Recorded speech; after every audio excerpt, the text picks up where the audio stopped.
Oh, yeah. And we're back. Or I'm back. And if this is the first time you're listening here, this is a Tap Room podcast with Mike, and I am your host, Mike. I had a really fun weekend. Got to hang out with Jizzy and the boys. Went down to Buffalo Wild Wings, had some wings, watched the Laker game. We'll get into the NBA playoffs in just a little bit, though, but the Lakers did eliminate the Warriors. So I did that Friday. Saturday, went down to King's Brewing, got to hang out with Jeremiah, the owner and founder of King's Brewing out in Rancho Cucamonga. We had a really fun conversation. That one will be out in a few weeks. This week's episode, however, was with Anthony Tapia from Amarok Brewing. He's the owner and founder of that. So I'm really excited for you guys to hear this one. Super fun guy, super nice guy. Got two of his beers here. We drank them on the show when we were talking, but I didn't get to rate them. So I'm going to go ahead and do that. But yeah, honestly, super nice guy. I believe, all of his beers you can find in Total Wines in Southern California. So if you're out here, pick one up, support him. Really awesome dude. All right, then. Well, let's start doing what we do here. Let's crack a brewski, give it a reviewski. And also, this glass that I'm pouring it in, all you guys, everybody that listens knows about Baby Vero. She got me a sweet ass mug made on Etsy. Well, that's not a mug, it's a glass, pint glass. And it has the Tap Room podcast logo on it, and it says Crack a Brewski. So I was super excited about this. I get to drink my first beer out of it, and it being on the show, I'm really excited about it. But let's crack this sucker open. This first one we're doing is a Leader of the Pack, double IPA, coming at 8.5%. From Amarok. It does remind me of the Mercer Mayer kind of books, a super cool artwork, all done by, almost all of his can artwork is done by Josh Wysocki. Hopefully I didn't butcher that. I'm sorry if I did. But this one is brewed with Centennial, Belma, and Mackenzie hops. 72 IBU, so could be a little bitter here, but let's jump in. Water's fine. Oh yeah. Let's get a nice little pour. Oh yeah, get in there all nice and deep like. I am super excited about this one. Let's do it. And cheers, everybody.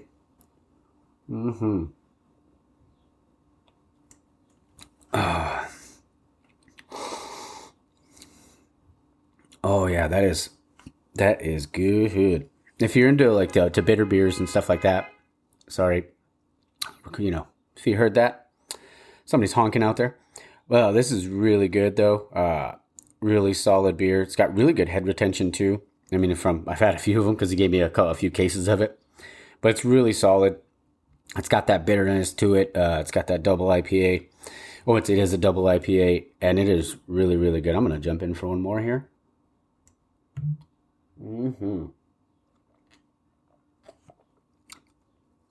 Oh, that is good.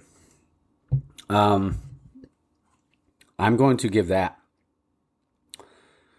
I'm going to give it what it is on the can. It's an 8.5. It's a solid beer. Yeah. So like I said, if you're in the SoCal area, definitely pick one up. They are really, really good.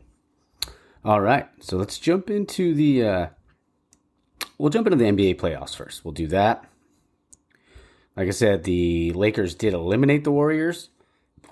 Was kind of I wasn't surprised, honestly. I want to say I may have thought this in my head, and I know for a fact I talked about it with my pops.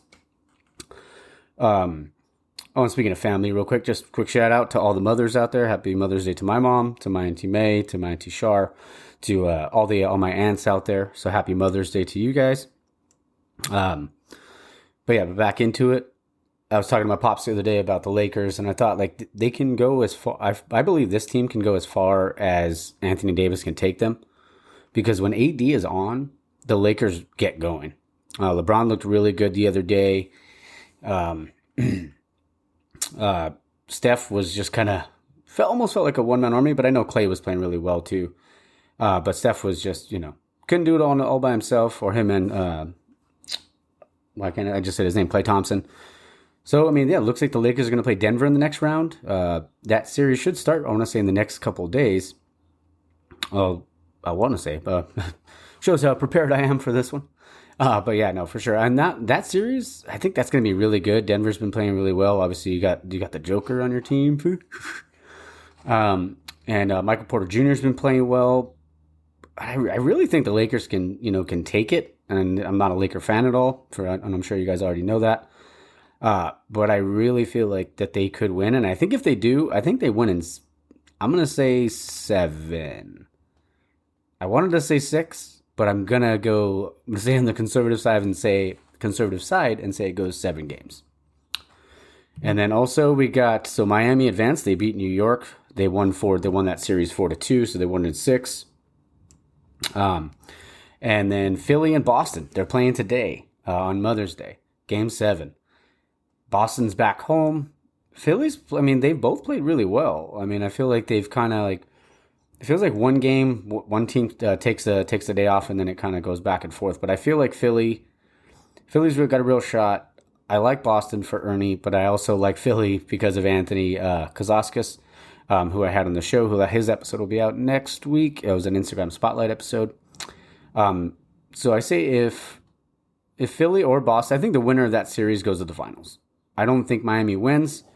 I feel like it's going to be either Philly or Boston out of the East, and I'm going to go Lakers out of the West. So we'll see. But I mean, that could change by next Sunday's episode, so we'll see. All right, let's jump into the NHL playoff bracket. And we got Toronto got knocked out again. Was kind of surprised by that. I thought after the series that Toronto had against the Lightning, I really thought they'd, make a run here with Morgan Riley, Ryan O'Reilly, all those guys. But Florida won, being the wild card, the second wild card out of the East. I mean, Florida, took Boston to 7 games, and then knocked out Toronto 4-1. How about the Kraken though, coming out of the West? Was forced to Game 7 last night, so they're going to be playing Game 7 tomorrow against Dallas. You got to give it to the Kraken though. I mean, they're a young squad. They got some vets on the team too, with some Stanley Cup experience. So I feel like anything can happen. And I'm just gonna go Kraken. I'm gonna go Kraken to finish it off to win Game 7. And then the other series out of the West, we have the Golden Knights and Edmonton. Really thought this was gonna go a different way. I thought Edmonton, had the stronger team. I mean, they are solid, from top to bottom. But I mean, what do you do? Like, you don't really. They just haven't performed, I feel like, up to their potential, especially with McDavid, Nugent Hopkins, and all those guys. Draisaitl, who's just been playing like a madman. So I want to say Vegas is probably going to close it out. They got 2 shots to do it, so I think Vegas wins that series. And then with Florida and now it's going to be now we know it's Florida against Carolina. Carolina looks really good. And so does, I really thought the Devils would give them a better series, but Florida looks really good too. That's going to be a tough series to choose, but I want to just do eeny, miny, mo on this motherfucker, but I don't know. I'm going to say Carolina. I'm going to go Hurricanes on this one. I think they advance and go to the Stanley Cup playoffs. But like I said, that could change obviously as the week goes on. But yeah, those are my picks for that. Kind of things are starting to really ramp up in the playoffs, whether it's the NBA or the NHL. But both, I love playoff hockey, and I know I've harped on that a bunch. It is like, baseball is my absolute favorite playoff sport, or like playoffs in sports, and NHL is right there behind it, and the NBA too. Like I enjoy watching the NBA playoffs. I still think that March Madness is way more fun to watch than, say, the NBA playoffs, but the NBA playoffs is still always good. Well, all right. Well, I got to finish this beer, and then we're going to jump into the next one. Here we go.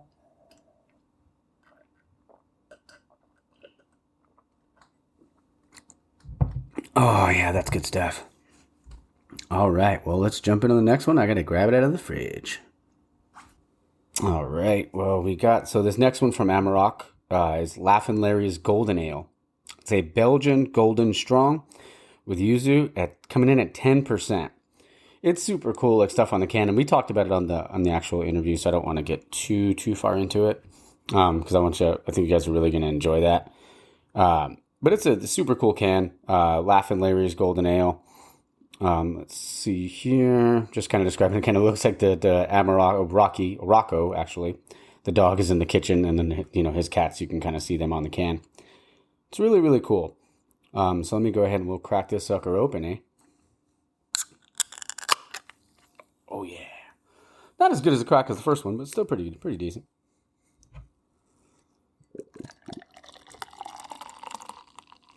Oh, yeah. Get a little halvesy pour there, eh? Ooh, letting it settle. And the yuzu, he told me all about it, but I want to say it's like when I looked it up, it's like a subspecies of like a mandarin orange, but it does give it like a really like, you really get like a fruitful, like fruity on the nose. Yeah, oh yeah. And it's a different, like when it comes to Belgians, because I'm not the biggest Belgian person. But it is like, this one's really solid. And I want to say probably in the last couple of weeks since I talked to him, I want to say I've had this I probably had like 2 cases of it. So 2 4-packs, but it's really good. So let's jump in here, get her done.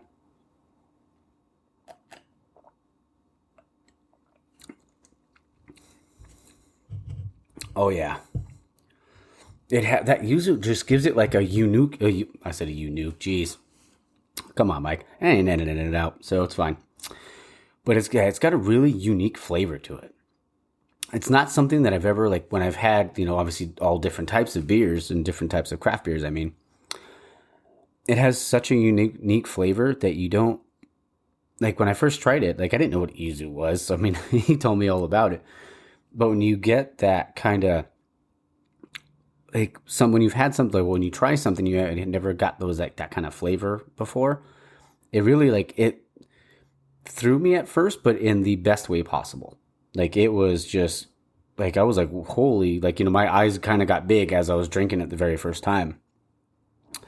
Coming in at 10%, though, I don't know how many I'm going to have in a day. I might have, knock back 2 or 3 and then kind of switch to something lighter.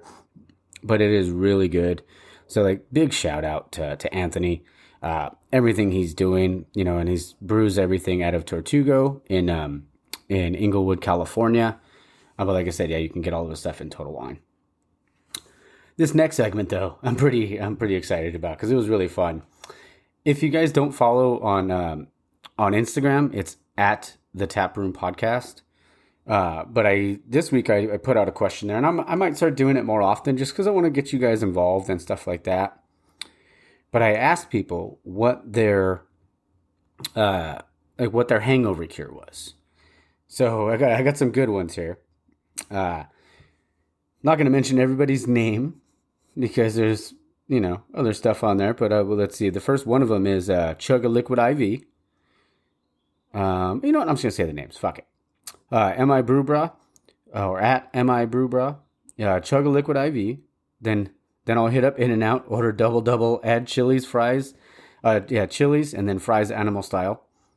And my dog, OG Chew Your Beer _ Chilaquiles with 2 over easy eggs, frijoles, Fritos, and queso fresco. This one made me laugh.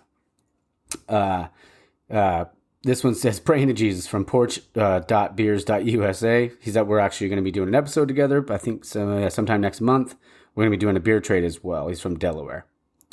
The real Michi Mama put Michelada, Advil, and Rest. That's probably what Jizzy's would be too, a Michelada, hair of the dog. Let's see, the Brews Clues, love the name.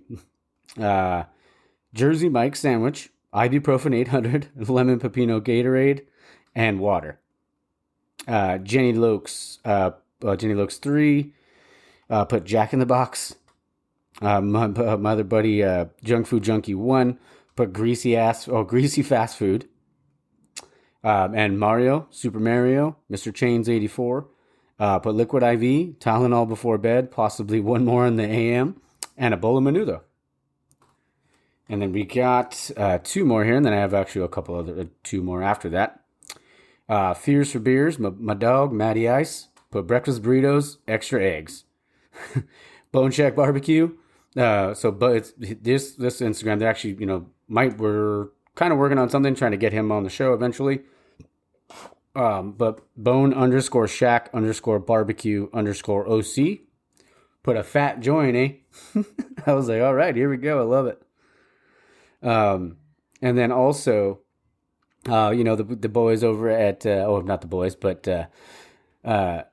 Jeff and Taylor, Romeo and Juliet, they made a post on, what day was that? But they want to say it was Friday. They was like, we're not hungover yet, but this is going to do it. And when it was I want to say it was like a hot dog with like French fries on it. It was a bunch of different stuff.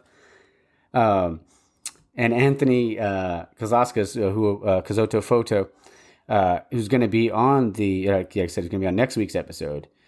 He put more beer in the AM.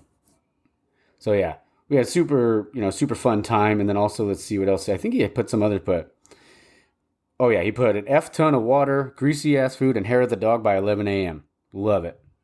So yeah, thanks everybody for sending all that stuff out. And like I said, if you guys ever, when it comes to Instagram spotlight stuff, if you ever want to be on the show, like, I'm booked up for a little bit for the next about month and a half. But just, send me a message. We'll work something out. Maybe we can do something in July or August or anything like that. Just, at the Taproom Podcast, if you listen to the show, people know that, I usually respond fairly quickly. So yeah, just hit me up at the Taproom Podcast. And, if you want to, shoot a comment on, anything I post, or if you want to support the show and, leave a comment, or like give me 5 stars and a comment on Apple Podcasts, or, you can rate it as 5 stars on Spotify and whatever else you can do it on. But that's enough pandering for now. I'm going to give you my hangover fixer. What I do, and maybe just because I feel like maybe I'm an old man now, or I'm getting old, but what I'll do is I will wake up in the morning. I will pound sparkling water or 2 if I'm hungover. I will take a men's one a day for guys under 50 because I'm only 36, and 2 vitamin C, the 1,000 milligrams. Take a shower after I pounded my waters and that. And I usually feel really good within an hour, because I think it's kind of like the vitamins kind of getting back in your system. But not going to lie, sometimes a beer helps, or hair of the dog, like some of the other people said.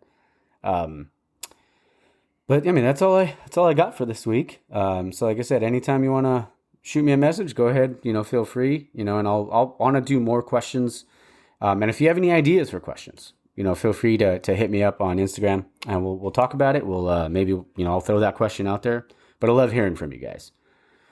But all right, so let's jump into the interview with Anthony Tapia from Amarok Brewing. Don't forget to stick around for after the interview, and I will make sure I put the time or the time the interview starts in the description of the episode. So if you want to jump straight to that, you can.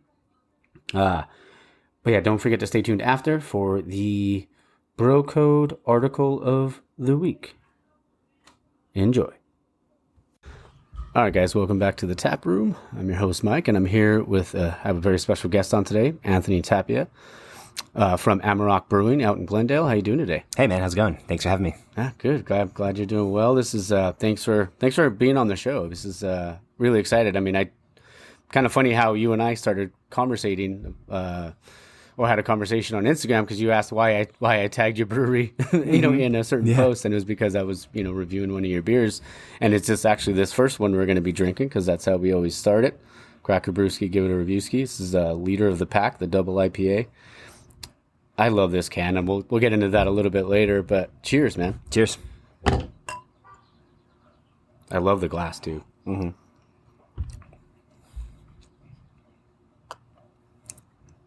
Oh, that's so good. You know what you're doing. I'm sorry? I said you know what you're doing. Yeah. No, it's I'm really happy with that one. It's definitely came out. I prefer West Coast style beer, IPAs versus like hazies, and I consider it like my specialty when brewing beer, and I love that one. It's really nice. That's awesome. And how long have you been brewing? So I've been brewing at the homebrew level since 2019. Okay. So not that long, really. Yeah. And I took it up as a hobby. And, my first beer I ever brewed was a Belgian Pale Ale. And I got a brewing kit from Eagle Rock Homebrew. Nice. And I was like, I like Belgian beer. Let me try to make this. And I went there, got the kit.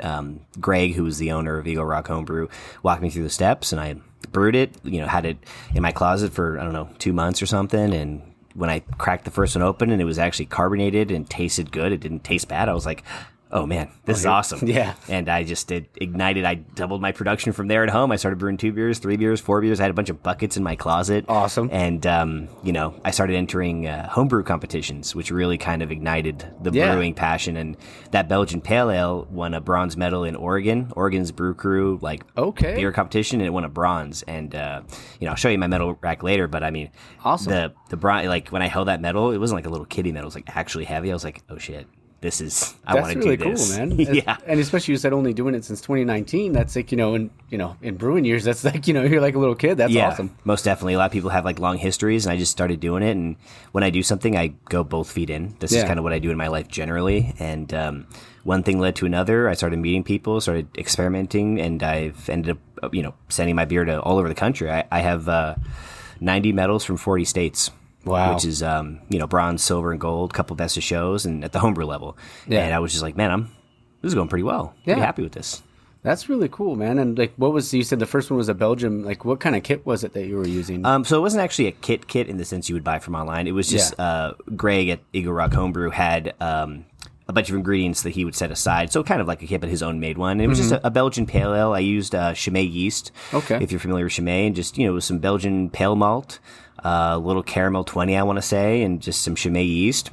I didn't even know anything about water at the time. I just measured the water out how he said, threw it into a pot and boiled it. And, came out pretty good. Yeah. Because, and that's crazy how much the water plays into it too, because of it could be hard water, it could be soft water. People use water softeners, stuff like that. That's pretty awesome though, man. Yeah, actually, when I don't homebrew anymore because of the commercial stuff taking over, but I would get my water tested pretty often. I think they recommend every 6 or 8 months. And so, I pour my faucet out for 5 or 10 minutes. I get a little tube and I send it over to some lab in New York, and they tell you the exact breakdown. Yeah. And then from there, I would dilute it with reverse osmosis water and then build it back up with brewing salts and calciums and whatever I would need to kind of make it appropriate for the style. Certain beers want a lot of this or more of that or less of this. And so it kind of make each water batch appropriate for the style being brewed. That's awesome. We do that at the commercial level as well. Just a much larger scale. Okay, that's cool. And what was the starting Amarok? What gave you the inspiration? So you were homebrewing and you wanted to kind of build it, but what was it like starting that? So it's actually pretty funny. So my dog Rocco, who's the logo. Okay. He was a puppy at the time, 5 months old, and I would go to Eagle Rock Dog Park a lot, right down the street from here. Okay. And he's a little baby, and he was playing with another guy's dog, and he was a little rough, and I was like, hey man, sorry, my dog likes to play rough, and he was like, hey man, it's all good, and we ended up talking, and because our dogs would play a lot, and he ended up being a beer distributor. His name was Julio, and he's actually my business partner. My cans are distributed officially through Cerveceria Mundial. Okay. And we started talking, and he's like, hey man, I'm a beer distributor, and I'm like, cool, I like to homebrew. Yeah. And I brought him a couple of my beers, and he's like, dude, you should go pro. Yeah. And I was like, I'm a teacher, I don't know, I just got a new job, and after 6 months of me seeing him 3 or 4 times a week, we just kind of go at the same times. He finally convinced me, and I said, you know what? Let's give it a shot. Yeah. And Amarok, the name actually it's a combination of my name, Anthony, for A. My wife's name is Maritza. I call her Marmar. And my dog, who's a logo, Rocco. Anthony, Maritza, Rocco, Amarok. Okay. And the way that I made that name, actually, she made the name up. And the way that we did it is I had, at the time, bought her a Switch, a Nintendo Switch. Oh, yeah. Love the Switch. And I bought her Animal Crossing. You familiar with that game? Yeah. And so game's addicting. And on that game, you can name an island. And so she named her island Morocco, like the country. Okay. Morocco. Because we just got the puppy, and it was like, oh, Morocco. And I was like, and that was right on time. I was like, what am I going to think of the name? I don't know. And I was like, oh my God, Morocco, Anthony Morocco, Amarok. Oh. And I sent the DBA that day, and I got my name registered, and I just got the trademark a couple months ago. Awesome. So, I credit her with the name, Okay. I just submitted the paperwork, but she's the brains behind it, so. That's really cool. It's cool that she's, obviously seems super supportive. Oh, most definitely. It's a lot of long hours, and I bet. When I first started, the first batch of beer that I did, I brewed 25 barrels of my first beer, the Belgian IPA, and she didn't really understand the gauge of how much beer I was going to produce, and when she saw the pallets, it was 4 pallets of beer, and she's like, how are you going to sell all of this beer? You don't know anything about beer. I'm like, you're right, I don't. Let's figure it out. And one store turned into 2 stores, turned into 5 stores, turned into 200. Yeah. And I haven't announced it on Instagram yet, but I don't mind talking about it here. But I just got my beer into Total Wine. And awesome. It's a very big thing for me. All 16 Total Wines from Woodland Hills to Temecula and everywhere in between. Okay. So basically everyone's in SoCal outside of San Diego, and they bought a lot of beer. Everyone has their beer in Total Wine, but for me, as being the small guy, it's a huge step. I mean, I wouldn't have even imagined. I mean, my beer's in 7-Elevens, you know? And I don't know marketing. I didn't go to school. I'm a teacher by day. I went to school for education. And, to be looking back 2.5 years now and being like, dude, my beer's in like 250 stores, Total Wines. Like, people are hitting me up on Instagram. It's like, I don't know what I'm doing. I'm just trying my best. Yeah, and that's kind of like the whole basis of the brewery is just trying my best. And the worst they can tell me is no, you know? And a lot of people tell me no. Sorry, I had to jump in there for another drink. That's so good. I go to Total Wine all the time because I love craft beer, but I also love whiskey. Yeah. So I usually get my whiskey there. Yeah. But I'm going to be going a lot more often if your beer is going to be there. So I've got to support you. It's everywhere, all over here locally, from, like I said, Woodland Hills, Valencia, Glendale, all the way down to Temecula. I just don't have any presence in San Diego yet. It's a bit of a drive for me, but I'm going to get there eventually. Yeah, for sure. I mean, especially once you get like the distribution as it continues to grow. I mean, like you said, you went from 1 store to 2 stores to 5 to 200 now, and in Total Wines, that's amazing. That's the dream, man. I mean, and that's one of the reasons why I like doing this show, because I get to hear stories like your story or anybody's story of like how they it started up as like I'm gonna try this, and then lo and behold 4 years later, look where you're at now. Yeah, it's crazy just to be only a couple years and I don't have any connections. Only the people I know or the people I've met directly. I don't have some history of brewing. I just try my best. Yeah, that's what I always say. Work your ass off, and so it'll all work out in the end. That's what I'm hoping for. Yeah. So I said I think I said it on last week's show. I was talking about like if you really want something in life, work your ass off. Like that whole everybody gets a trophy thing doesn't work in life. No, I agree with that. I'm definitely it's okay to lose. Like you should look back at a loss or something that didn't go wrong or go right and be like, why didn't this work out? And how can I improve myself next time? So I'm in the same mentality. Like I get participation trophies, like little kids. I'm a teacher. I get that. Everyone has to feel like a winner. But when it comes to real life and business and the amount of money that fluctuates through a business, for sure. No one owes me anything. And everything I have, I've earned. And I'm not saying it's not like a pull yourself by your bootstraps. It's just like it requires some luck. It requires the right personality, requires the right situation.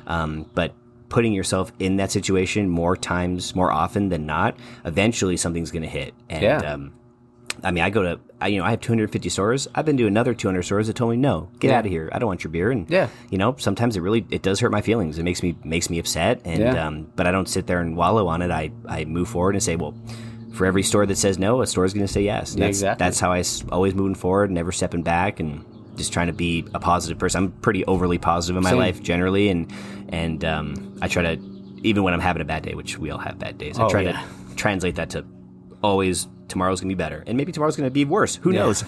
But at least I have the opportunity to find out.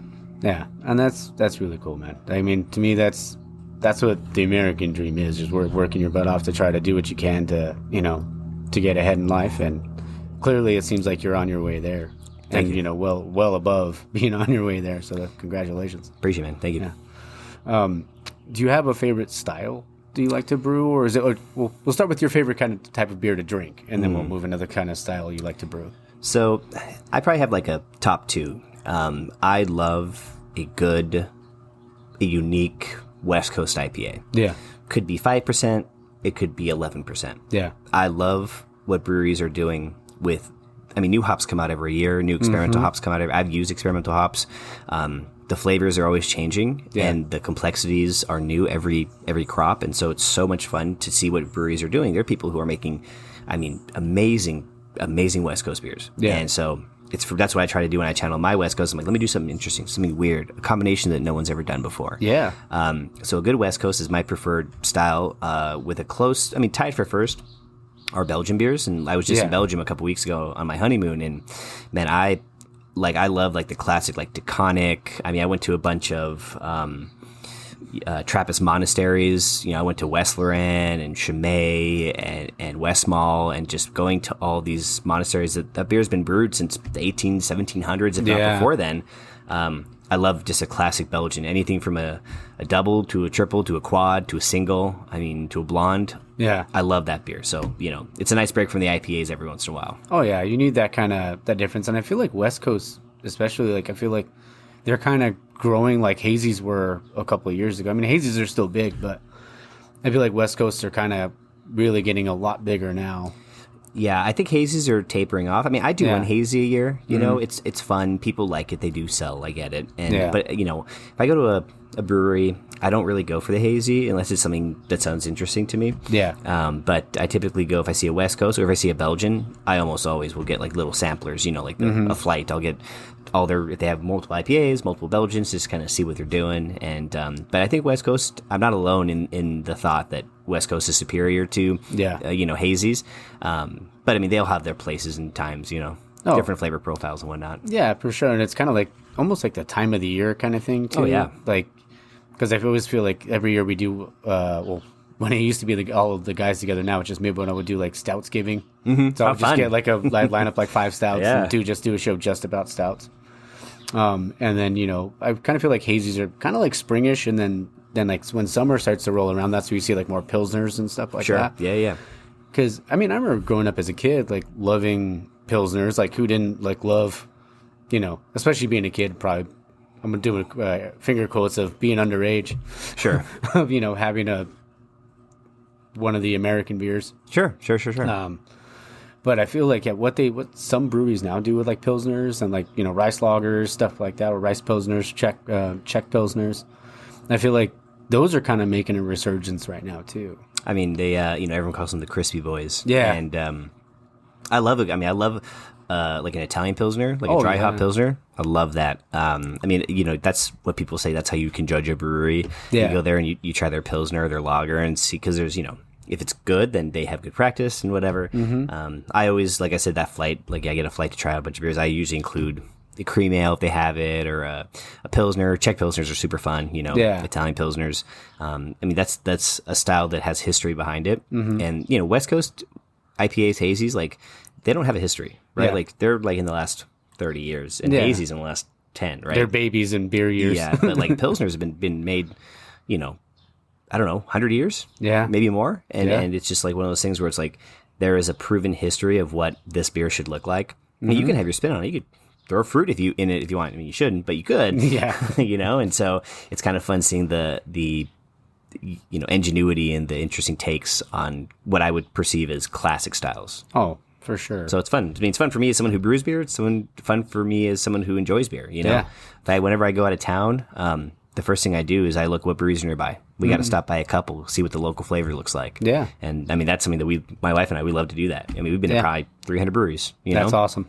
Yeah. So I love that. Yeah. Me and my girlfriend, like, her and I, we try to, we plan trips around breweries. Like next week, we're going down to Carlsbad. Okay. And because she wants to see the flower fields and stuff, but we're going to hit up Bergen. And I was actually just talking to Matt, the owner of that place. So we're trying to schedule something, and I forgot the owner's name. I apologize. That Helia. Have you ever had any of their beer? Mm-mm. I've never had it either, but it looks so good on their Instagram. So I can't wait to try it. Awesome. But yeah, we plan trips around breweries, and my brother too. Like every year we go to San Diego for my birthday. We hit up like Coronado. We'll do Thorn. I love Thorn Brewing, stuff like that. But it's crazy. Like you can, when it comes to like your significant other, if you can find the right one, and clearly you did, you guys can plan all these trips around, you know, around breweries and something you both love together. Yeah. You know, and growing the business together. Yeah, it's fun. It's a definitely unique experience. So, you know. Do you have any favorite breweries, like obviously outside of like, you know, drinking your own beer? Do there, like, you have a favorite brewery in the Southern California area, or? That's really hard, man. Like and it's tough. It's a loaded question. It is a loaded question. I'm a little biased, but I would say Tortuga Brewing, where I produce my beer. Okay. They make stellar beers. I mean, if you like my beer, you're going to love theirs. Yeah. It's produced on the same equipment by the same people. They, Joe, who's the owner over there, he's a brewing genius. I mean, a huge inspiration to me, and a role model for me as a professional. Awesome. Definitely a mentor. Someone who's done it, someone who's been successful. I look up to him as somebody, and I mean, it shows in his beers. I mean, rotating taps are always interesting. He makes beers that are just stellar. Yeah.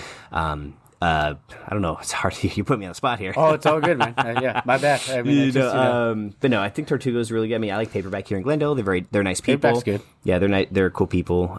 They've always been very kind to me. When I was first starting out, they invited me over and kind of gave me some advice. Very kind people.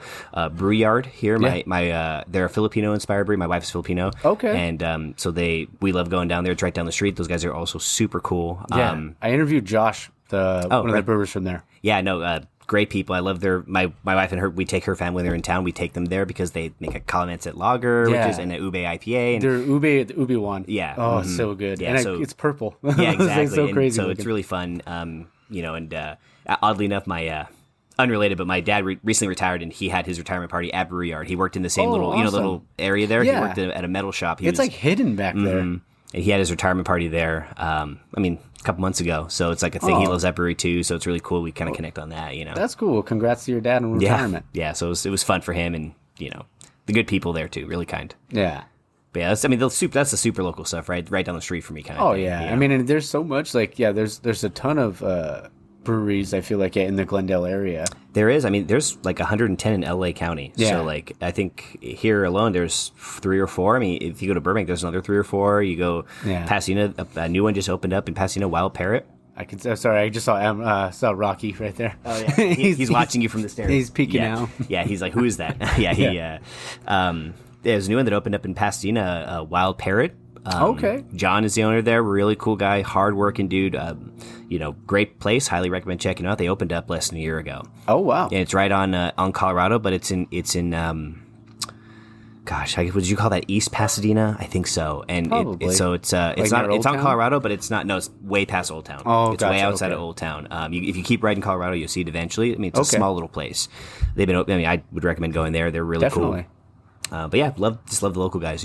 Yeah, I mean that's what it's about. Like supporting like the local local breweries or the local watering hole. Yeah, absolutely. Yeah, I always kind of refer it to like Cheers. Yeah, because I always think of myself as Norm. Sure, or I would love to be Norm. Just to walk in and say, hey. Absolutely. No, it's good stuff, man. The scene is always changing and always expanding, and it got to keep up. Yeah, which is fun. Yeah, I'm sorry I went off track there. I did too. But because we were talking about like your favorite style of beer, like what was your to drink, but like to brew, is it still like Belgium's? Yeah, Belgians are really fun because they're super delicate with the yeast and the temperatures. Yeah. I think making a good Belgian is similar to making like a good Pilsner. Like a Belgian Double or Tripel or Quad has been around for hundreds of years, and a lot of breweries will kind of crank it up to 11 with the yeast flavors, and so they can be really bubblegummy and intense. So it's kind of like I try to make that balance. I mean, I've brewed 4 Belgians now: my Belgian IPA, my Belgian Double, and actually 3, and then this Belgian Golden Strong that has yuzu in it. So I like to always kind of release a Belgian with an IPA. It's kind of both sides of the market: people who like the hoppy bitter, people who like the Belgian-y flavor, and it's keeps it interesting. Yeah. But they're always funny. The process is the same. There are unique challenges with each. Dosing the right amount of hops at the right right point in the brewing process. Keeping the right fermentation temperature for Belgians, and just kind of making sure that everything is coming in how you want it to come in. For sure, for a finished product.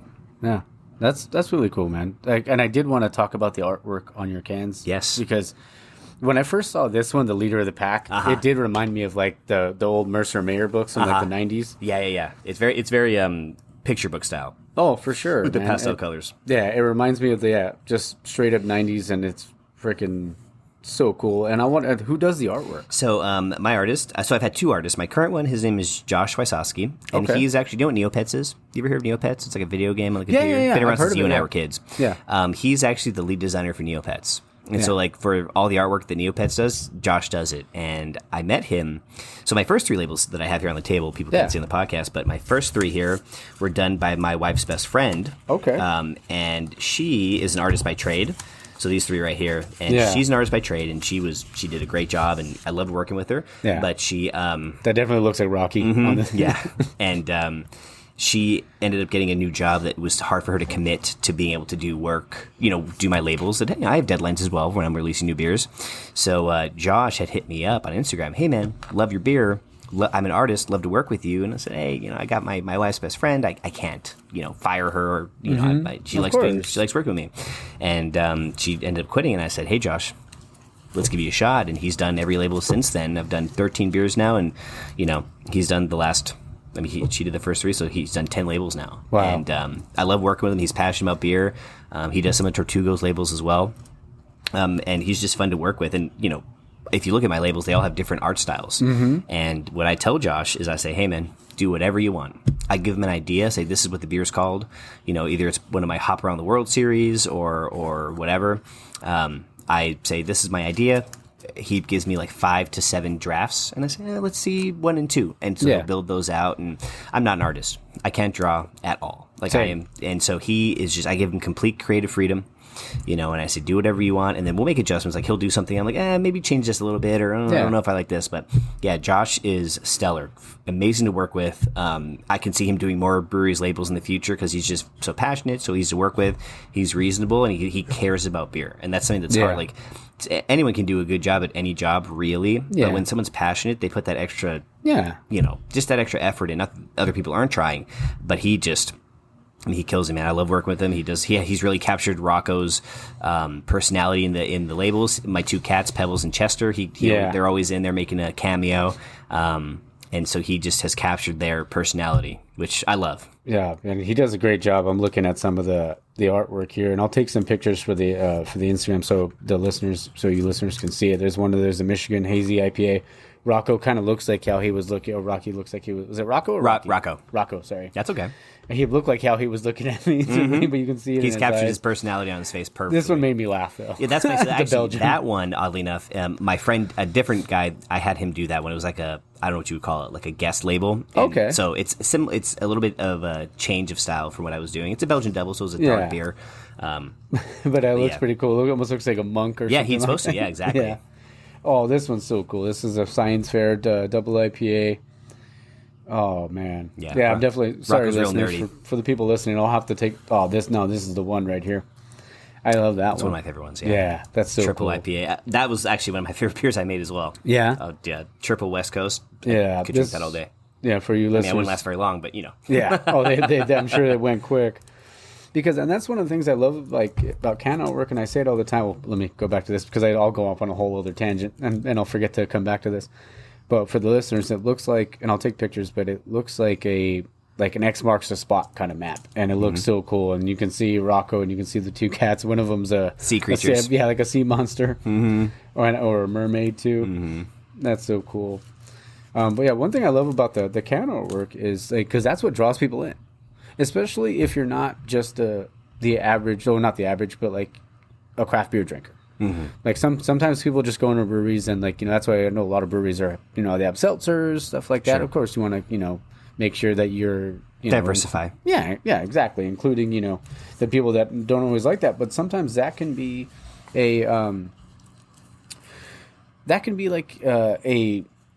always call it the gateway drug of course, to get them into the beer. So, I mean, when you see that can work, I remember when I saw that one, or the one I'm drinking right now, Leader of the Pack, at Lucy's. I mean, not Lucy's, Louie's in Azusa of a Foothill in Cerritos. Love you, Lucy.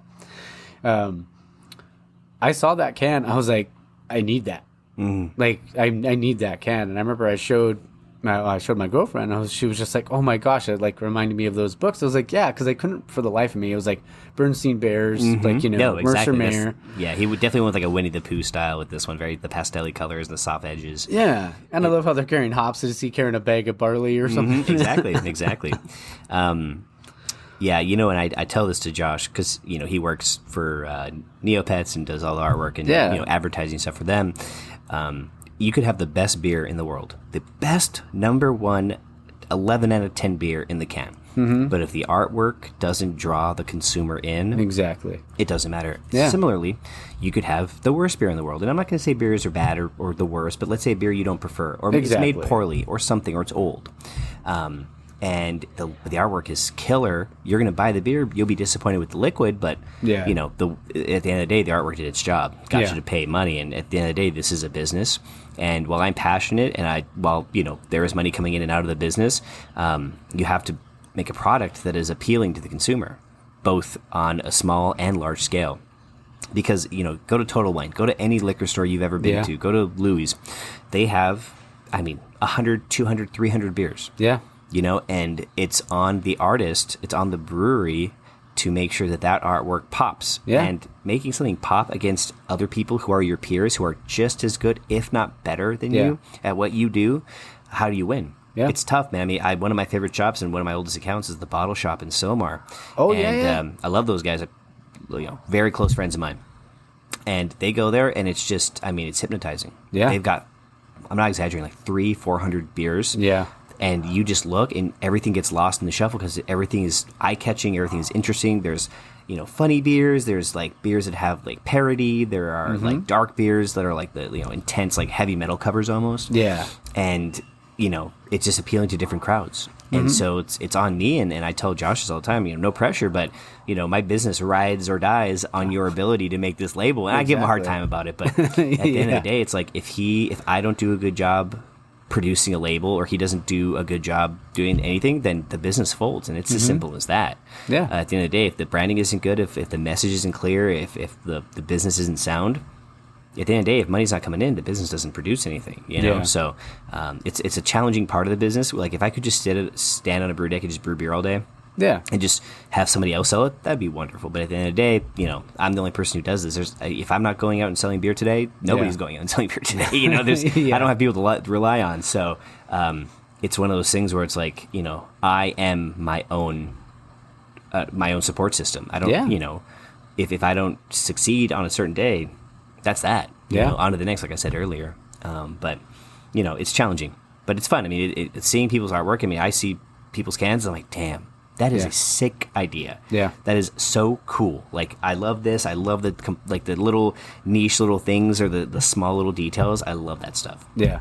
And that's what sells beer. I've bought beer because label before. Oh, yeah. Anyone who says they haven't is lying. Oh, for sure. Because I say it draws you in. Absolutely. Because and don't get me wrong, like, I will never, like, you know, talk bad about it like a craft brewery or anything like that, because, you know, that's their hard work. But you can tell where there's sometimes where, like, maybe they're like, oh, this.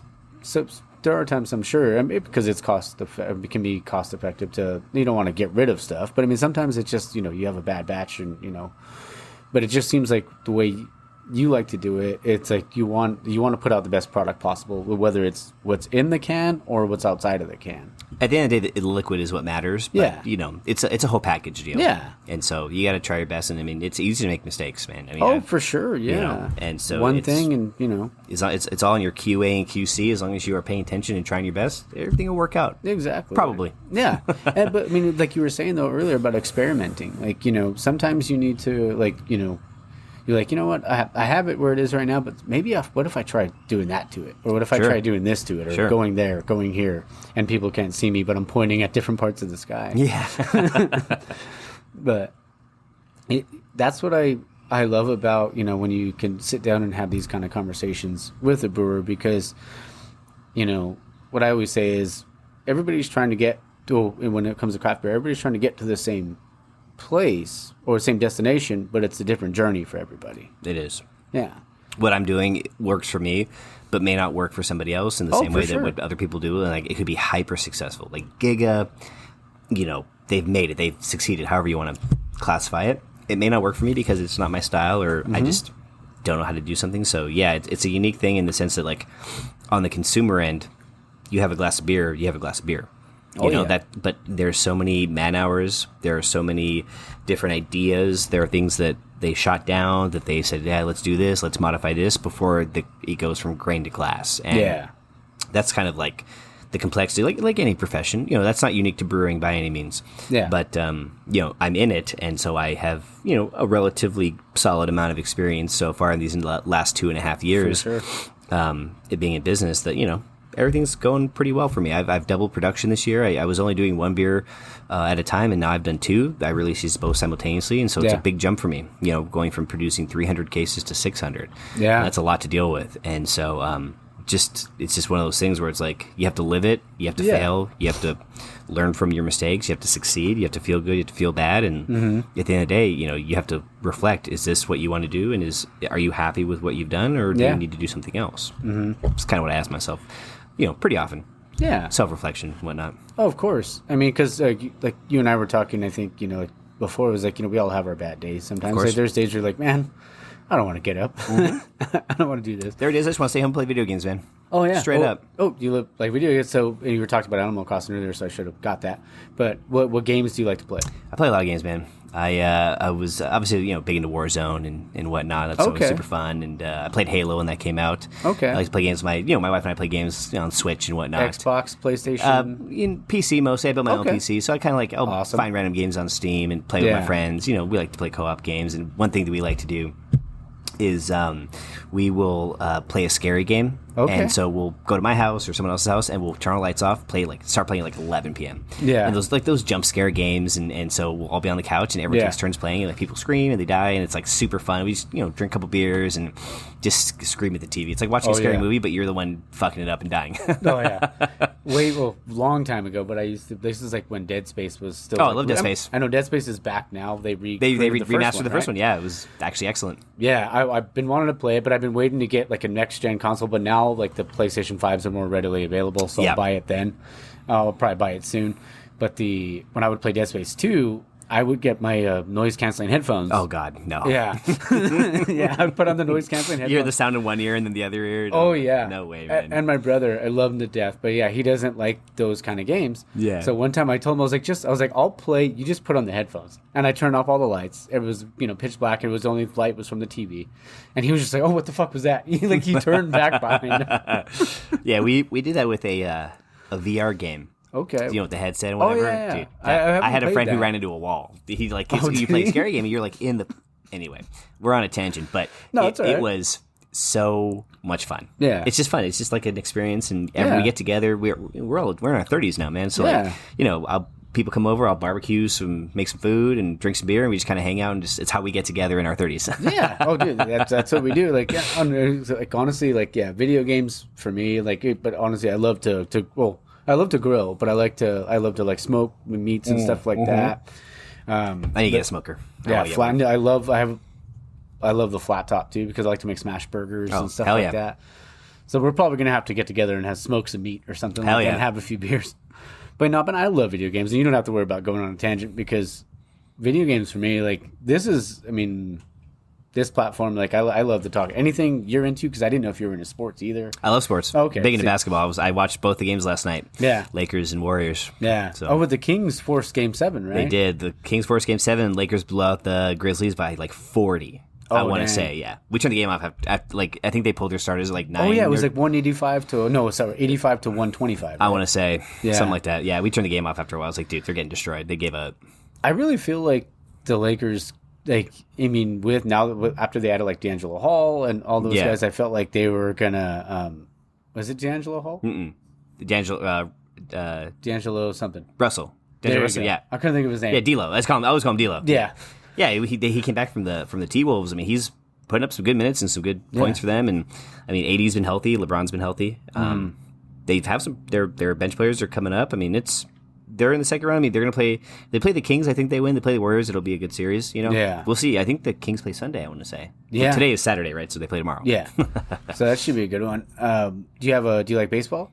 No, never. I mean, I went to games with my dad and the Dodger dog and stuff. But I wouldn't say. I'll watch the World Series, but not religiously, where I couldn't tell you a single player on the Dodgers or any team really for that matter. I do. My girlfriend's a huge Dodger fan. I do the same thing. I'm like, I couldn't tell you, except for the guy, because I'm a Braves fan. Okay, there you go. So from Atlanta Braves, right? I'm not even from Atlanta, but I mean, I love the team. But I always give her shit, oh, you guys are just taking players from my team, from the Braves. So So it's basketball. You're kind of it's my. I mean, hockey. I played hockey growing up here. Oh, nice. In Okay. Pasadena. Yeah, Kings or Ducks? Or? No, actually, I oddly enough, I like the Colorado Avalanche. Holy shit, we're best friends. Yeah. I'm an Avs fan. Really? Yeah. No way. Yeah. Well, thank God. When I was growing up, I played hockey from when I was 9 years old to 17. Yeah. Or 16. And at that time, the Avalanche were like kind of leading their dynasty. They won 2 chips in 3 years. Yeah. And I idolized Peter Forsberg. Oh, I mean, that whole starting lineup, it was Forsberg, it was Foote, Tanguay. Chris Drury. Rob Blake. Obviously, you have Waugh, Patrick Waugh was, greatest goalie of all time. Ray Bourque was on that team. Yeah, exactly. And he coached the Avs for a couple of years. He didn't do a very good job, but he did coach him. He kind of set him in the right direction, but I don't. They were rebuilding at that point anyway. But yeah, I mean, they won the cup last year. Yeah, dude, thank the Lord. When I was I like to read on Reddit and the Colorado Avalanche subreddit. Everyone was like, dude, I remember this is like 20 years ago. They won literally 20 years ago, man. The last cup they won was 2002. Yeah, I was like 12. Yeah, how old was I? Yeah, I was born in 91, so I was 87, so I would have been. I was like 11. Yeah. And so I was like, dude, I remember like crying when they won back when I was, because I'd play hockey. I'd be in my backyard with my stick trying to practice. I mean, this is like pre-YouTube era. You know what I'm saying? Like, I don't know where I found the clips from. Yeah. But I would just practice because Forsberg was left-handed and I'm left-handed. So I play left wing. And so I idolized him and I'd go practice and just try to play Peter Forsberg. You know what I'm saying? I think we just became best friends. Yeah. No, I'm a huge Avs fan. Same. So that's funny you say. You don't meet too many. I like to go to games. Oh, yeah. And, my girlfriend, she surprised me with when they played the Ducks, not the last time they played it, but the time before that, like early April, I think it was. Yeah. I think it was like early April. It doesn't matter the date, but yeah, we went to that game. They would think they won at 5-1 or something like that. I like to go, and I'm the only person cheering. And the last time my wife got us tickets, and they were pretty close. And Avs would score, and I would stand up and be cheering, and people like boo, and I'm like, "Fuck yeah!" Like, just to talk shit or whatever. It was so much fun, and it's my brother is a very avid Kings fan. Okay, and so him and I like to go. And him and his girlfriend go to Kings games. Like they've gone to I think every home playoff game this year so far. Oh, nice for the Kings, and I'm like, cool, man. And when they lose, obviously I talk shit. I text both of them. I'm like, oh, good game, huh? Yeah, I have a buddy of mine who's Nav, for the people listening from Old Taps and Tailgates, he's a huge Kings fan. Yeah. But, I feel like, I love the Avs. The Avs are my ride or die, but I always felt like, well, at least for this year, I felt like the Kings, they have, a good mixture of vets and young talent. And I feel like they're only going to get better. But speaking of the Avs, I don't know what's going on with Valnichuskin. That whole thing, have you seen kind of the stuff that's coming out about it? No, I haven't been following. Yeah, I don't even want to speculate on it, but they just said there was a drunk girl in his room, and I'm like, oh, no. But, yeah, that always goes down a tough path, right? Both ways. Yeah, so. And obviously Landeskog not coming back. I thought, I was like, man, everybody's like, oh, he'll be ready in January. And then they're like, oh, no, he'll be ready in February. Oh, no, he'll be ready by the first round of the playoffs. And it's like, But yeah, do you like Violent Gents and all them? Like Who's that? Violent Gentlemen. Have you ever heard of their company? Mm-mm. They have some cool stuff. They actually made a shirt last year. It said Colorado champions, and it looked like the ring was causing the avalanche. Oh, that's pretty sick. Down. But yeah, I love those teams. Even when they at one point they had Paul Correa, they had Timu Solani. They were an all-star team, and they just couldn't. How they didn't win 3 or 4 cups during that time frame? Yeah, it's the NHL is very competitive. Oh, for sure. I think more competitive than the NBA. I think it's probably the most competitive league out there because you can have an expansion team. The Golden Knights went to the Cup the first year in existence. And they did an expansion draft where each team has to offer up, I want to say 2 players. Yeah. And they draft from those players, and that's tough, but they went to the Cup with that. A bunch of, not ragtag, but, teams aren't going to pick their best player. You know? Of course not. And so, you get a ragtag team going to the Cup in the first year. They didn't win it, but still, that's nuts. Yeah, that was the Kraken, that was pure hockey, man. Yeah. So much fun. Yeah, the Kraken, too, this year, they, their first year was last year, this year, and they're in the playoffs. And they'll probably be a perennial playoff team, at least for the next few years anyway. It's fun. You see that kind of stuff, you just never know what's going to happen. It's just here we are with a team that's expansion drafting. You think about in the NBA as well. You have teams that do that, and they're just boom, bunch of decent players who have NBA experience, NHL experience, and now we have a team, no rookies. Maybe a rookie here or there, but people who are ready to game, and it's pretty fun, man. I love sports. I love the competitiveness of it. And, oh, for sure. Last night I was at my friend's house. We just watched the 2 games. It was just fun. Just hanging out, screaming at the TV. It's kind of one of those things. Yeah. Oh, same, man. You get to We usually go down to my uncle's house because he has a huge backyard. So we're hanging out back there. He's got a smoker, he's got a flat top, and a gas grill. So it's like, I'll pick your poison what you want to cook that day. Yeah. So we'll do that. Like we'll do it for even for WrestleMania. We'll throw on WrestleMania. Nice. We'll watch playoff hockey. We'll watch NBA or NBA playoffs, baseball, whatever. And to me, it's just like getting together with your buddies, and I'll tell Jake. Like I remember my brother Jizzy. Well, people call him Jizzy. I remember when I first told him about this, and I was like, dude, I'm gonna talk to this guy on Saturday. He's like, oh, which one? And I was like, the guy Amarok, or the guy from Amarok Brewing, Anthony. And he was just like, he's like, who's that again? And then it was just, and I sent him the can artwork. He was like, oh yeah. He's like, dude, you gotta ask him who does it. So. Oh yeah. And he was, that's why you were telling me about talking about it earlier. Yeah. That kind of stuff, like when you and your buddies can bond, you can all bring over a different 4-pack or a mixed 4-pack or something like that. Yeah. You get to have good food. You get to watch something good on the TV and have a few beers, and that's what it's all about, man. Oh yeah. Especially, I love, I made, for WrestleMania this year, and I'm going off on a bigger tangent, sorry. I made, pork belly burn ends. Have you ever had those before? I haven't made them. I've had them, but I haven't made them. Yeah. Oh man, they're so good. And I'm trying to think of what beer to pair with them. I'm never good at that sort of stuff. I'm like, this beer is good. So I always like a West Coast IPA, something, bitter, crisp, clean. Cut through the sweetness. Kind of goes through the smokiness or the sweetness of your sauce if you're using a sweeter barbecue sauce or something, and just kind of, I feel like it's a good balance. Oh yeah. Yeah, I love a good IPA. I make a steak, and I just like just a crisp IPA, or you can do a Pilsner too. I think that's maybe more appropriate. I'm not the best food to beer pair, but it works for me, so I like it. Yeah. Oh, that's awesome. I did want to. So you mentioned going on your honeymoon to Belgium. How was that? I can only imagine. I've been to a bunch of states, but I've never been to. I'm gonna have to edit that little abrupt pause. Yeah. Out. What was just? Were you just in Belgium? Did you go to other? Yeah. So countries? we left on the when did we leave? March 31st. Okay. And we came back on the 18th. So we were there for about 16, 17 days. We landed in Brussels, which is the capital of Belgium. And we were there. We went to Belgium, or we went to Brussels. We went to Antwerp. We went to Ghent. We went to Bruges, which are all very big cities in Belgium.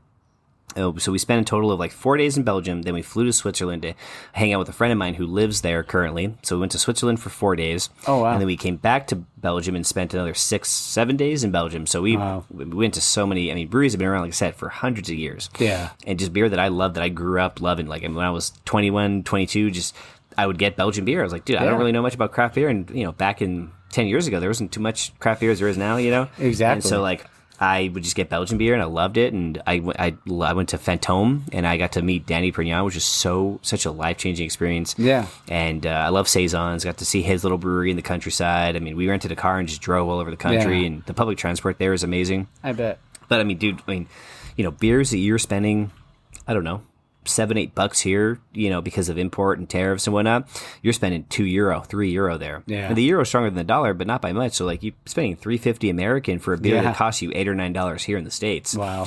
And I drank beer. I drank more beer in those 2 weeks than I drank in 3 months. It was a lot of fun, and I love it. The food was great. The waffles, the fries. We went to some fancy restaurants. Ate a lot of street food. It was just really. It's your honeymoon. You got to. It was a lot. It was a really fun experience, and just.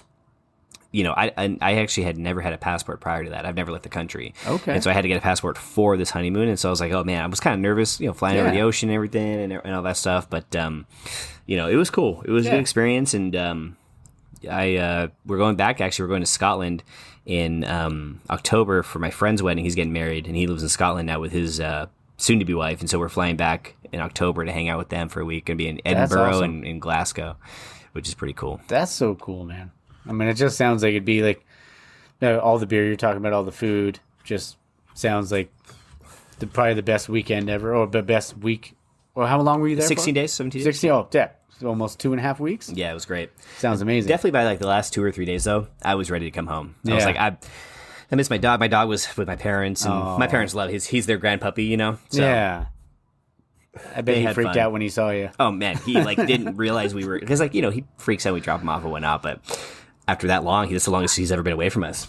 And So he freaked out when he saw us, and it was so much fun. Yeah, thanks. So, just a great time overall, and we really just enjoyed the trip, and grateful for the opportunity to be able to go there and to to be able to do something for that long, and it was great, man. That sounds amazing, man. I'm gonna crack. And I'm drinking another liter of the pack because it's a double IPA because it's so good. Yeah, man, that sounds amazing, though. I mean, and like I said, congratulations about getting married, and thanks, man. And one thing I love about the craft beer community is just pop that. One too. Huh? Ooh. Oh, sounded good. Sounded good. This is why I'm gonna go off just on one little thing real quick. Yeah, man. I have a buddy of mine that I work with, and he listens to the show, and he's like, man, every time you crack a beer. And he's like, it's like you're sitting next to me. Oh yeah, dude, that's some ASMR shit. Oh yeah, we even joked around. He's like, man, you got to make those because like people use like white noise and stuff like that. Yeah. I was like, people, you got to do one where you hear cracking a beer in a distance, or like setting a beer down, or like pouring a beer, or tapping a keg, or something like that. I was like, yeah, we could maybe. Hey man, these mics are really nice. You have, and they really pick that sound up. Oh yeah, cheers, sure, around cheers, too. man. Yeah. And I was going to talk about something else, and I just lost it. No, I mean, I appreciate you having me here, and it's whenever I talk about myself in the brewery and kind of what I do, I always think about, like, why have I been so lucky, and what has caused me to be able to be here. And when I talk to people, and everyone has a unique story. Oh, of course. There's not one brewery or owner or bartender or any person that I've met that doesn't have an interesting story. And I think a lot of people don't realize that, like, everyone is their own main character. And so when I meet somebody, I mean, when I meet you, you're doing your own thing. I never met you prior to today. We spoke on Instagram. But, like, it's so fun. The people that I've met, I would have never met in a million years if I hadn't have done what I done. Yeah. Making beer and selling it and working hard. And I just think it's such a great experience. And this is true of any profession, of anything you do, but for my own personal experience, it's just a great time. I mean, I meet people in passing that I'll see 6 months later. I'm like, hey man, what's going on? Like, I'm doing a beer fest in 2 weeks from now. Yeah. And there's a guy that I met at the last beer fest I did, and I had texted him, hey man, you gonna be at the next beer fest? Like, yo, hell yeah, let's make our booze next to each other so we can hang out. And, and it's just like so cool. Like, I haven't seen that guy in 6 months. Yeah. And I haven't talked to him either. But I'll see him again. And it's like we never missed a beat, and just like it's those kind of friendships, those kind of connections that you make as a professional. Yeah. And someone who really cares about what they do, meeting other people who care about what they do is just, it's a surreal experience. And I'm grateful for the opportunity to be able to have that, Oh, for sure, man. And so, like, I mean, there's, how many breweries are there in LA? It's like 100. How many podcasts are there? And here we are, two people from different realms, different professions, different backgrounds, sitting here in a backyard in Glendale and just talking and shooting the shit. I'm grateful for the opportunity. Yeah, you know what I'm saying? It's surreal to think about. Yeah, no, and that's what you actually helped jog my memory right now about what I was gonna talk about. It was like, because you and I, like, it was one post. Like, and you asked why, and you and I just started talking, about, a date. Like, let's figure out a date. So I came up with a date that day, and we, we're here, and we're able to enjoy some of your freaking delicious beer, and just be able to have, have a conversation. If I didn't do this, or if I didn't tag your brewery or tag Amarok, I wouldn't have seen it. Yeah. So we wouldn't have seen it. But that's what I love about the craft beer community, because you can kind of, like you said, everybody's, journey, like everybody's going through the same journey. We're going to different places. Going to the same place, but everybody's coming from different places. Different paths to the same destination. Exactly. Absolutely. So, I mean, you can have that sort of thing and just be able to, honestly, just sit down and have a conversation. We're both stash bros. We both have a mustache. You have a sweeter mustache than mine.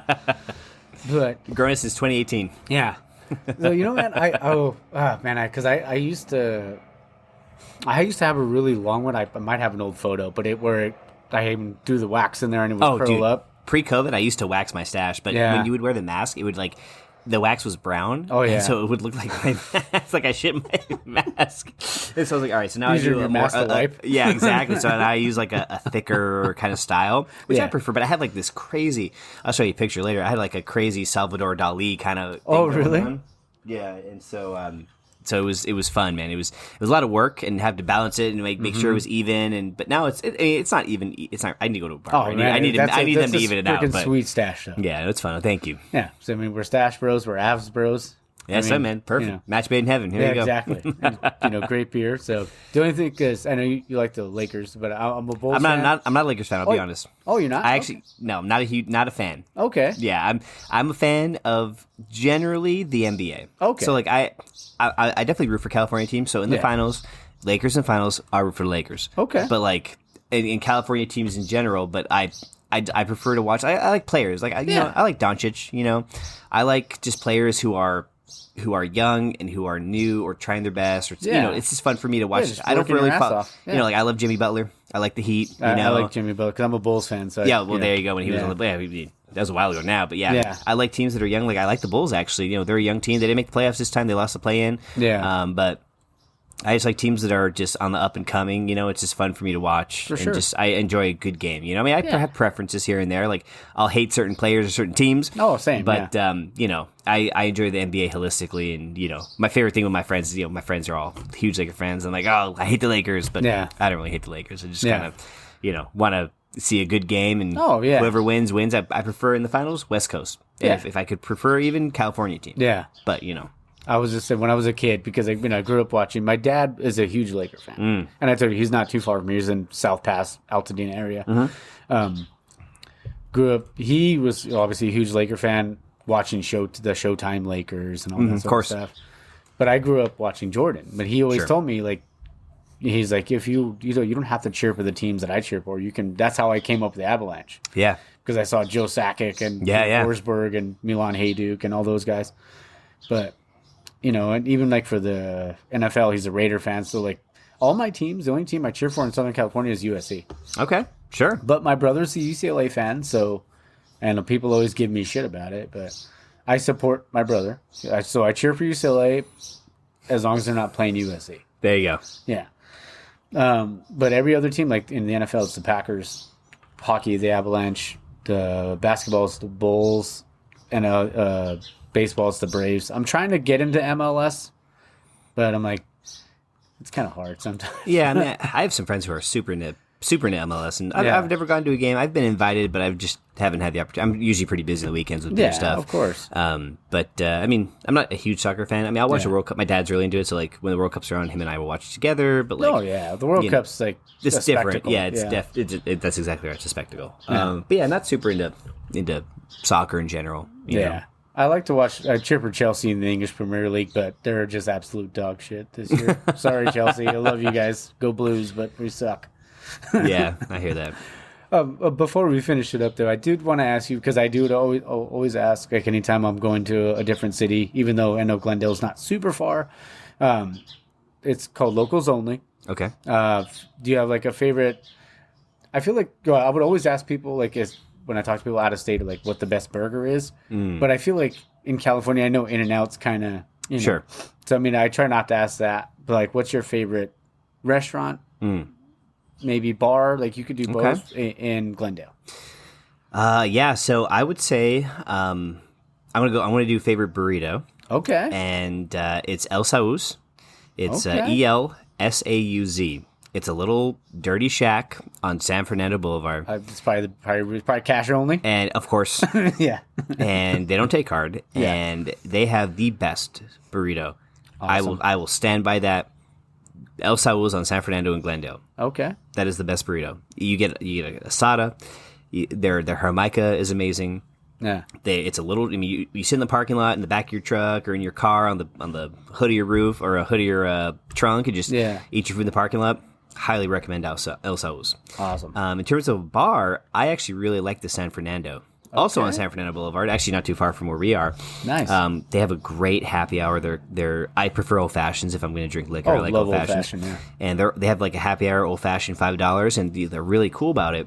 I don't think they're supposed to do this, but every time I have a friend, one of my really good friends, him and I like to go there, and you can like pre-buy them. So like we'll buy 3 old fashions each in the happy hour and sip on them all night. And so we pay up front, and so they're not. I don't. That's pretty freaking cool. It's really nice, and their old fashions are very good, and their burgers actually delicious too. I love their food. Awesome.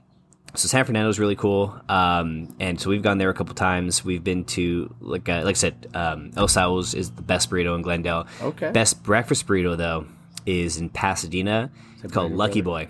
Oh, okay, yeah. I've Lucky Boy's breakfast. Yeah. That's if I get a Lucky Boy breakfast burrito, I eat that the first half for breakfast and the second half for dinner, and I'm full for the day. That's my dad's favorite place, dude. I love Lucky Boy. I never had. I've had nothing from them except, and I get easy eggs, double bacon. Okay. Breakfast burrito. That is. I love Lucky Boys, and it's bumping in the morning, so know, it's definitely a staple. Trying to think of what other bars I really like or restaurants. I mean, it's tough. There's so much. We're spoiled here in Glendale because we're so close to LA. Yeah, and even downtown Glendale has so many good restaurants, and it's just. I mean, it's tough, man. But yeah, I think those are like. I mean, we get El Salvo's more often than we like to admit. You know, hey, it happens to the best of us. I love to get a poke bowl up in Montrose. All about poke. Okay. They have the best poke anywhere I've had locally. Nice. And I mean Montrose in general. We used to live up there, and that whole Honolulu Strip. Like I love that whole strip. They have a lot of good bars. They have there's this place called the. Did they have a Hawaiian barbecue place over there? Yeah, next to All About Poke. Yes, they do. I don't remember the name of it, but yes, they do have that. There's a place on Honolulu. If you ever been to what's it called, Cracking Crab or Boiling crab, yeah. Where they do the bag of shrimp. Oh, yeah. There's a place in Montrose. It's called Crackling Crab. Oh, okay. The same exact stuff, if not cheaper, and no wait. You go to Boiling Crab, you wait in an hour. Oh, for sure, yeah. Crackling Crab in Montrose, you go in, it's empty. I mean, it's busy, but like that's not an hour wait. It's the same exact. It's literally like a copycat, and their stuff is amazing. My wife loves to go there. Her and her friends, that's like one of their go-to places, and it's fun because that location on Honolulu, Crackling Crab, it used to be a wine bar called Three Drunken Goats, and I worked there. That sounds familiar. That was the last job I had before I became a teacher in college. I worked there for 2 years. I was a bartender, waiter, busboy. I did it all. Okay. And that place, it was run terribly, and the guys they were so good to me. But I mean, my paychecks were always like 2 months late. But I mean, I made enough money in tips; I didn't care. Yeah. But yeah, I have a special place in my heart because we go there, and it just brings back memories of working Valentine's Day. It was like a tapas bar, and it was crazy, man. I love that place. But Crackling Crab is, if you like shrimp, boiling crab. Yeah. I'm pretty sure it's cheaper, and there's no wait. And it's a great place to be. But yeah, I mean, those are like some of my favorite places to go in Glendale. I mean, here down the street from where we are, Brick and Flour. Okay. They have the best carne asada fries ever, man. Oh, really? Dude, they're so big. I mean, it's literally on our street here. And nice. It's just called Brick and Flour. I think they got a spot in Pasadena too. They're kind of growing. Okay. But I mean, the original one's here, and their breakfast burritos are good. Their carne asada fries are good. Their chicken burritos good. It's good stuff. Are you a wet burrito kind of guy sometimes? I am. Okay. Yeah. If we're going to like a sit down kind of like Mexican restaurant, then I'll get I like green. So I'll get I like both. Yeah. Yeah, I get a burrito mojado, but like with green sauce, but I mean, just a fat burrito you're holding. I mean, I'm also down with that too. Yeah.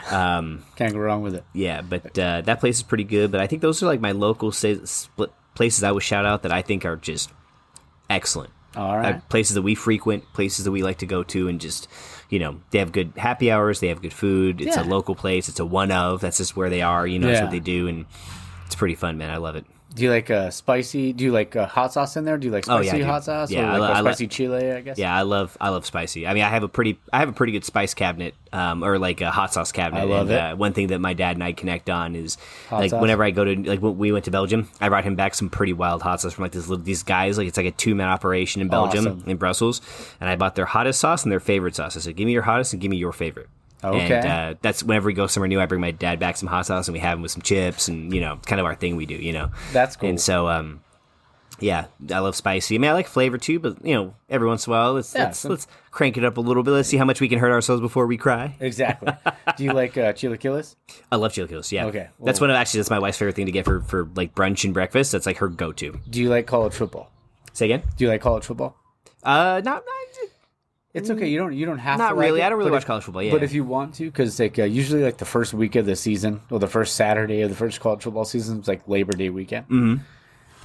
I do an entire spread that day. So I'll throw stuff in the smoker like early in the morning. Hell yeah. And then on the flat top, I'll make like either chorizo or chilaquiles or like breakfast burritos or, hell yeah. My own egg McMuffins or whatever. Yeah. I'll make you chilaquiles, but I'll make a mild one, and I'll also make one that's like, kick you in the teeth. Oh yeah, it's gonna be a rough one. Yeah, I love that spice, man. No, I'm super down. I love that kind of stuff, and when you're making something, you can make it to your own specifications or what you prefer, and that's I'm a big cook. I cook. Oh, same. Maybe 4 or 5 nights a week, and I make enough food for leftovers. And oh yeah, I'm not saying I'm a chef. My cooking is okay. It's good. It's fine. Same. But I like to experiment. I got I had the grill here, and I like to throw some stuff on there and give it a shot and just try something new. And I've definitely made food that I'm like, this sucks. Hey, wait, trial and error. But I made food and I'm like, damn, this is sick. Like, I just try new things all the time, man. Oh, same. I mean, like I made yesterday. I made a teriyaki salmon bowls with white rice because my grandma's from Hawaii, so like it's white rice with everything. Yeah, sure.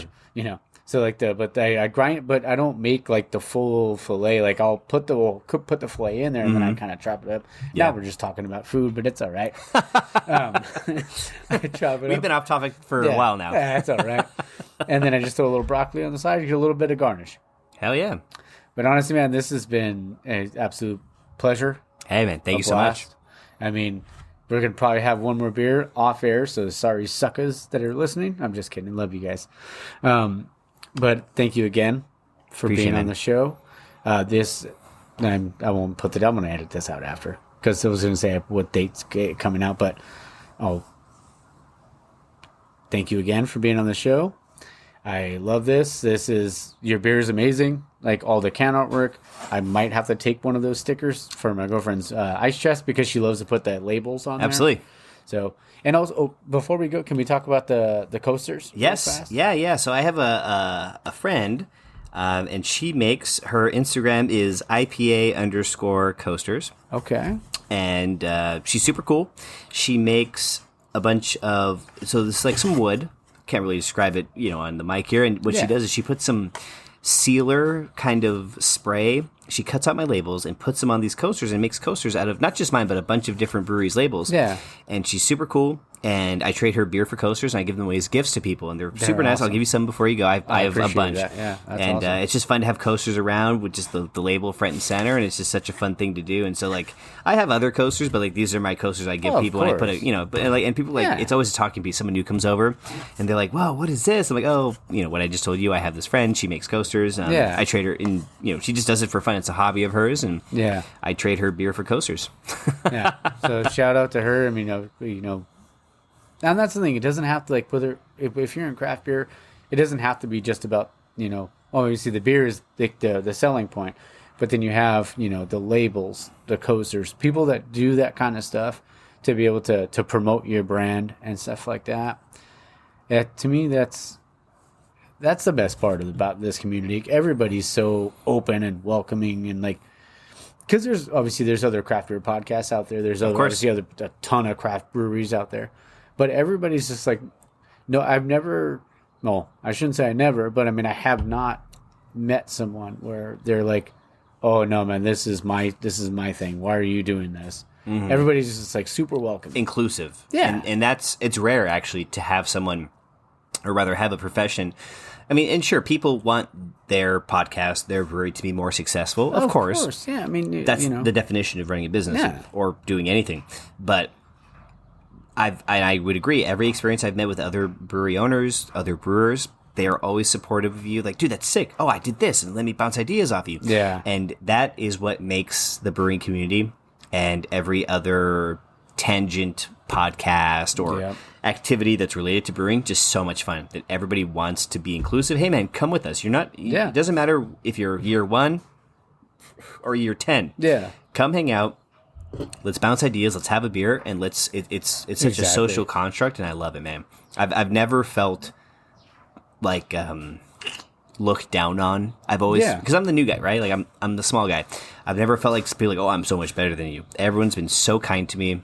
and so cool and so like just inclusive, and I love that, and so it motivates me to want to be part of that community. Yeah, it makes you feel welcome. It does. It makes you feel like you're doing the right thing. Yeah, I mean that's what, like I said, that's what I love about this. It's just being able to, like I guess, I don't know, I think I've said it 3 times on the show already, but I'm just so thankful that I posted that I tagged you guys in that post, and now we get to have this conversation. Hey, man. Everything happens for a reason, and here we are. Yeah. So cheers to that, you know what I'm saying? Cheers. We'll do one more cheers, one more chug, and then we're going to end it.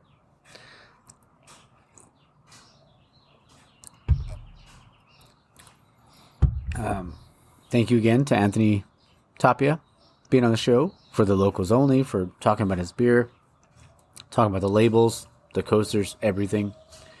If you can, if you go to any Total Wine, right? Yep. Any Total Wine, you can go to Louis off of Foothill in Azusa. Foothill and Cerritos, I'm sorry, in Azusa.